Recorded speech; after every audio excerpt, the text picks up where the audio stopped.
चिराग योजना स्कूलों को मर्ज करने के विरोध में और शिक्षकों पर दर्ज मुकदमों को रद्द करवाने के लिए कैथल के लघु सचिवालय में लगभग 167 दिनों से अध्यापकों का धरना जन शिक्षा अधिकार मंच के बैनर तले जारी है।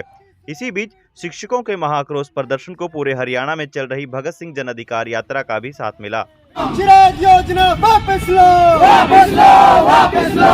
फर्जी मुकदमे नहीं चलेंगे, नहीं चलेंगे, नहीं चलेंगे। शिक्षा है सबका अधिकार, बंद करो इसका व्यापार। देखिए, ऐसे साथियों का हम स्वागत करते हैं और ये खुशी की बात है जो भी जनवादी संगठन हैं, फुल एम्बेडकराइट संगठन हैं, जो भी इंसानियत और मानवता में और जो देश से प्रेम करते हैं, जो शिक्षा से प्रेम करते हैं, जो भारत के संविधान से प्रेम करते हैं, वो साथी इस धरने को अपना समर्थन दे रहे हैं। तो हम उनके आभारी हैं जो भी यहाँ पर समर्थन देने आ रहे हैं। ठीक है, आज मतलब 167वें दिन भी आपका धरना जारी है, इसके बाद भी जारी रहेगा। क्या रणनीति है आगे की? क्या भविष्य की लड़ाई इसी तरीके से लड़ोगे? देखिए, ये धरना अपने आप में एक सामाजिक केंद्र बन गया है समाज की गतिविधियों का। और ये धरना केवल आपको शायद कैथल में दिखाई देता होगा, लेकिन ये पूरे भारत में इसका संदेश जा रहा है। तो अपने आप में ये एक मिसाल बन गया, ऐतिहासिक धरना बन गया है।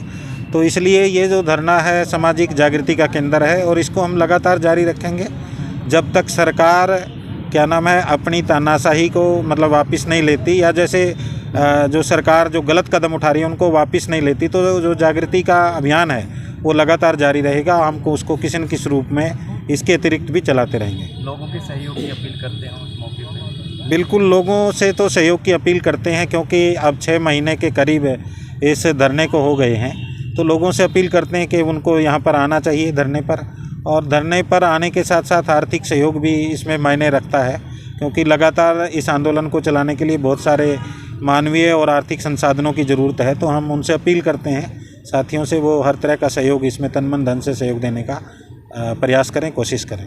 साथी देखिए, क्योंकि ये जो यात्रा ही है भगत सिंह जन अधिकार यात्रा की, जो मेहनत कश जनता के हक अधिकार हैं उन पे ये सरकार है जो लगातार हमले कर रही है।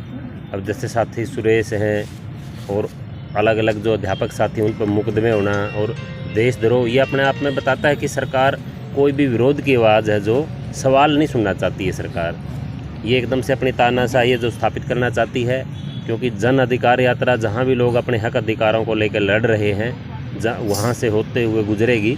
तो हर प्रकार के जो लोग अपने हक अधिकारों को लेकर लड़ रहे हैं हम उनका समर्थन करते हैं, उनके साथ लड़ाई में हम कंधे से कंधा मिला के साथ में। बेरोजगारी के चलते जो है छात्र यहाँ से पलायन करने लगे हैं, जी हाँ, कैसे देखते हैं उसको? हाँ बिल्कुल, अभी एक ये ट्रेंड चला हुआ है हरियाणा में, खासकर पंजाब के तरीके से, कि लगातार विदेशों में लोग जा रहे हैं क्योंकि यहाँ रोज़गार एकदम से ख़त्म हो चुका है। खासकर नोटबंदी और उसके बाद GST और अब जैसे कोरोना के बाद तो एकदम से हरियाणा नंबर 1 पे है बेरोज़गारी पूरे हिंदुस्तान में।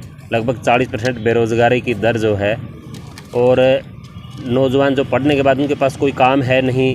प्राइवेट स्कूलों में 3-3, 4-4 हज़ार रुपये की नौकरी से गुजारा नहीं होगा। कोई इंडस्ट्री वगैरह भी वहाँ भी बुरी हालत है। तो लोगों के सामने, नौजवानों के सामने कोई रास्ता है ही नहीं, यहाँ पे रोज़गार ही नहीं है। गाँव में देखो आप, नौजवान खाली बैठे हैं एकदम से। और पूरा हर लगातार जितने सरकारी महकमे हैं, रोडवेज हो, बिजली विभाग हो या एजुकेशन हो, सारा का सारा हर जगह कच्चे कर्मचारी, और उनको भी जितनी ज़रूरत है वर्कलोड के हिसाब से नहीं लिया जाता। एक 10-10 आदमी हैं जो वो जहाँ ज़रूरत होती है वहाँ एक ही आदमी को लगा रखा है। तो ऐसे में ज़रूरत है कि सरकार के खिलाफ़ एक नौजवानों को एकजुट करके रोज़गार की लड़ाई है जो लड़ी जाए, और इसमें हम लगातार काम भी कर रहे हैं। हमने दिल्ली में 2 रैलियाँ की हैं रोज़गार को लेके। ये सरकार का काम होता है कि वो रोज़गार उपलब्ध कराए। तो हम इसको देख रहे हैं, ये व्यवस्था है जो ये रोज़गार नहीं दे पा रही है नौजवानों को। नहीं तो हमारे देश में संसाधनों की कोई कमी नहीं है। शिक्षित करना है या हेल्थ में ले लो आप, हर जगह जितने लोग लगे हुए हैं वो बहुत कम हैं, अपर्याप्त हैं। शिक्षा में कितने पद खाली पड़े हैं। तो इससे तो अगर लगातार आप प्राइवेटाइजेशन करोगे, 10 आदमी जहां होने चाहिए काम करने के लिए वहां 1 आदमी को लगाओगे, प्राइवेट हाथों में लगातार 4 चीज़ों को दोगे सभी महकमों को, तो यहाँ रोज़गार कहाँ बचेगा फिर? तो उनके पास तो कोई रास्ता है नहीं। लेकिन हम नौजवान कहते हैं कि आइए, एकजुट हुइए, भगत सिंह को पढ़िए, अपने हालात ऐसे क्यों हैं उनको जानिए, और एक लंबी लड़ाई है जो उसका हिस्सा बनिए। नहीं तो इसके अलावा कोई समाधान हम नहीं देखते इसमें।